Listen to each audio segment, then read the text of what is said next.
കവിതാലിലെ ഒരു വൈകുന്നേരമാണ്. സന്ധ്യാസമയം. സൂര്യന്റെ വെളിച്ചമുണ്ട്, പക്ഷെ പതിയെ അത് മങ്ങി തുടങ്ങുന്നത് കാണാം. കവിതയിലെ ഒരു ഈവനിങ് വൈബാണ് നമ്മളിപ്പോൾ കാണാൻ പോകുന്നത്. ദിവസത്തിന്റെ തിരക്കുകളുടെ ഒക്കെ ഒരു അവസാനമാണ് ഈ വൈകുന്നേരങ്ങൾ. പ്രകൃതി വരെ ലൈറ്റ് അണച്ച് കിടക്കാൻ പോകുന്നത് പോലെയുള്ളൊരു സമയം. ആകാശത്തിലെ ആ വെളിച്ചമൊക്കെ അങ്ങ് മങ്ങി തുടങ്ങിയിട്ടുണ്ട്. നിങ്ങൾ മാറി തുടങ്ങിയിട്ടുണ്ട്. വയലുകളുള്ള പ്രദേശത്തല്ല ഞാൻ ഇപ്പോഴുള്ളത്, പക്ഷെ ഇവിടെ ധാരാളം വയലുകളുണ്ട്. മണിമഞ്ഞ് പോലെ ചിലയിടത്തൊക്കെ സൂര്യൻ ഇങ്ങനെ അസ്തമിക്കാൻ പോകുന്നതിന്റെ ഒരു ഗോൾഡൻ കളർ വന്നു തുടങ്ങിയിട്ടുണ്ടേ. വയലുകളിൽ പണിയെടുത്ത് കർഷകർ വീട്ടിലേക്ക് പോകുന്നതാവാം. മന്ദഗതിയിൽ ഒരു മഴ വന്നു പോയിട്ടുണ്ടായിരുന്നു. അതാണ് അവിടെ ഇവിടെ കുഞ്ഞു നനവ് കാണുന്നത്. ആൾക്കാരുടെ മുഖത്ത് ക്ഷീണമുണ്ട്, പക്ഷേ അതിനൊപ്പം തന്നെ തൃപ്തിയും കാണാൻ പറ്റുന്നുണ്ട്. കാളകളെ ചിലരെ വണ്ടിയിൽ കൊണ്ടുപോകുന്നത് കണ്ടു. ഗ്രാമമാണെങ്കിലും ചിലപ്പോഴൊക്കെ നഗരത്തിന്റെ തിരക്ക്. ഇതാണ് കവിതാലിലെ സന്ധ്യ. കുട്ടികളെ അങ്ങായിട്ട് കാണാനുണ്ടായിരുന്നു. ചെളിയൊക്കെ ഉണ്ടെങ്കിലും ചെരുപ്പിടാതെ ഓടി നടക്കുന്ന കുട്ടികൾ. ഈ ചെളിയും മണ്ണും ഒന്നും ഒരു വിഷയമല്ല എന്നുള്ള ഭാവം. ഉത്സവവും രാമനവമിയും ഒക്കെ ആയതുകൊണ്ട് അവിടെ എവിടെയായിട്ട് വലിച്ചു കെട്ടിയ കഥകൾ ഉണ്ടായിരുന്നു. ഏകദേശം കുറെ കടകളൊക്കെ അടച്ചു തുടങ്ങിയിരിക്കുന്നു. പുരുഷന്മാർ ഒത്തുകൂടി ദിവസത്തെ കഥകൾ പങ്കിടുന്നത് അങ്ങിങ്ങായിട്ട് കാണാൻ പറ്റുന്നുണ്ട്. മഴ നനഞ്ഞ മണ്ണിന്റെ വാസനയും വായുവിൽ നിറഞ്ഞിട്ടുണ്ട്. സ്ത്രീകളും തിരക്കിലാണ്. നേരത്തെ എന്തൊക്കെയോ ഒരുക്കങ്ങൾ. പണികൾ ഒരുപാട് ബാക്കി ഉണ്ടാവുമല്ലോ.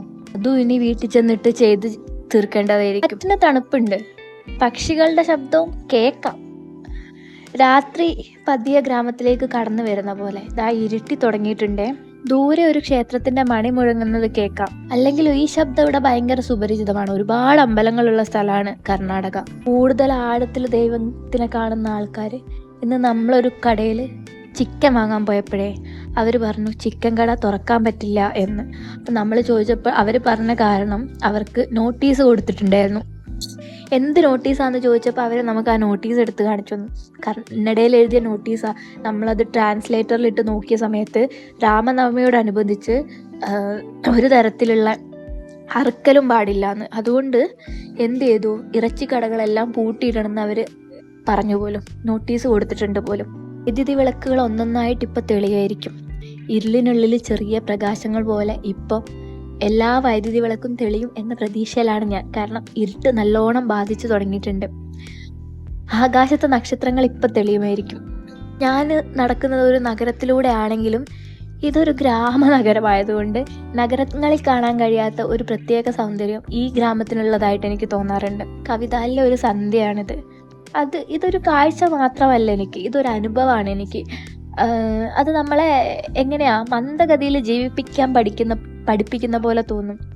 അല്ലെങ്കിൽ ചെറിയ നിമിഷങ്ങളിലെ സന്തോഷമാണെന്ന് തോന്നും. ജീവിതം എത്ര തിരക്കായാലും ഇത്തരം ഒരു സന്ധ്യ നമുക്ക് എല്ലാവർക്കും ആവശ്യമാണ്. ഇങ്ങനെ വെറുതെ ഈ ആൾക്കാർക്കിടയിലൂടെ നടക്കാൻ വേണ്ടിയിട്ട്.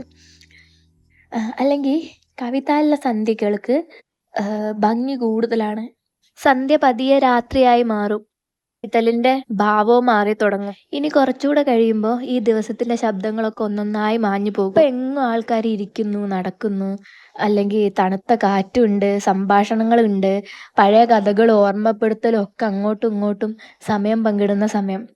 ചില മുത്തശ്ശന്മാരുടെ വാക്കുകൾ കേൾക്കാൻ പറ്റുന്നുണ്ട്, കുട്ടികളെ കാണാൻ പറ്റുന്നുണ്ട്. ചില വീടുകളിലൂടെ കണ്ണോടിച്ചാൽ എന്തെല്ലോ പണികൾ എടുക്കുന്ന ആൾക്കാരെ കാണാൻ പറ്റുന്നുണ്ട്. ചിരികളും ചെറിയ സംഭാഷണങ്ങളും ഒക്കെ അങ്ങായിട്ട് കാണാൻ പറ്റുന്നുണ്ട്. അല്ലെങ്കിൽ ഇതൊക്കെയാണ് ഈ ഗ്രാമത്തിന്റെ യഥാർത്ഥ സമ്പത്ത്. ആകാശം ഇപ്പൊ കുറച്ചുകൂടി ഇരുണ്ട് തുടങ്ങിയിട്ടുണ്ട്. ചന്ദ്രനെ കാണാൻ തുടങ്ങിയിട്ടില്ല, ഉടനെ വരുമായിരിക്കും. ഒരു പ്രത്യേക സമാധാനം ഉണ്ട് കേട്ടോ. അതായത് നഗരമാണോ എന്ന് ചോദിച്ചാൽ അല്ലെങ്കിലും ഈ നഗരത്തിന് നടുവിലാണെങ്കിലും നഗരങ്ങളുടെ ശബ്ദങ്ങളിൽ നിന്നും ഒരു വ്യത്യാസമുള്ള ഒരു സമാധാനം നമുക്കിവിടെ ഫീൽ ചെയ്യും. ഇതിവിടെ മാത്രം കണ്ടെത്താൻ പറ്റുന്ന ഒന്നാണോ എന്ന് എനിക്കറിയില്ല, പക്ഷെ ഇവിടെ വരുമ്പോഴെല്ലാം ഞാനിത് അനുഭവിക്കാറുണ്ട്.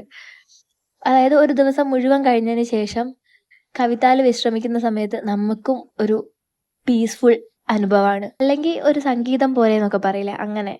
അപ്പം നാളെ വീണ്ടും സൂര്യൻ ഉദിക്കും, അല്ലെങ്കിൽ വീണ്ടും ജീവിതം തുടങ്ങും. പക്ഷെ ഈ സന്ധ്യ, ഈ രാത്രിയും ഈ നിമിഷങ്ങളൊക്കെ മനസ്സിലിങ്ങനെ നിലനിൽക്കും. കാരണം കവിതലിന് അത്രയും എന്തൊക്കെയോ ആണ്. ഇവിടെ സമയം ഓടുകയല്ലല്ലോ, അതൊരു ഒഴുക്കാണ്. അതിങ്ങനെ സാവധാനമായിട്ട് ഒഴുകി നീങ്ങുന്ന പോലെയാണ് തോന്നുന്നത്. അതുകൊണ്ടാണ് ഇവിടുത്തെ ഓരോ സന്ധ്യയും ഓരോ ചെറിയ കഥയായിട്ട് എനിക്ക് പറയാൻ തോന്നാറുള്ളത്. ഇപ്പോൾ ദാ വീണ്ടും ഇരുട്ടി തുടങ്ങിയിട്ടുണ്ട്. ഇനി കുറച്ചുകൂടെ കഴിയുമ്പം മൊത്തം നിശബ്ദമാവും. ഞാനിവിടെ സൂപ്പർ മാർക്കറ്റിൽ കയറി പലതരം മിഠായികൾ വാങ്ങിയിട്ടുണ്ട്. അത് ഞാൻ വഴിയെ കാണിക്കാം. സൂപ്പർ മാർക്കറ്റിൽ നിന്ന് ഇറങ്ങിയപ്പോഴേക്കും ഇതാ രാത്രിയായി. അമ്പിളിമാമനൊക്കെ വന്നിട്ടുണ്ട്. അപ്പൊ അത്രേ ഉള്ളൂ.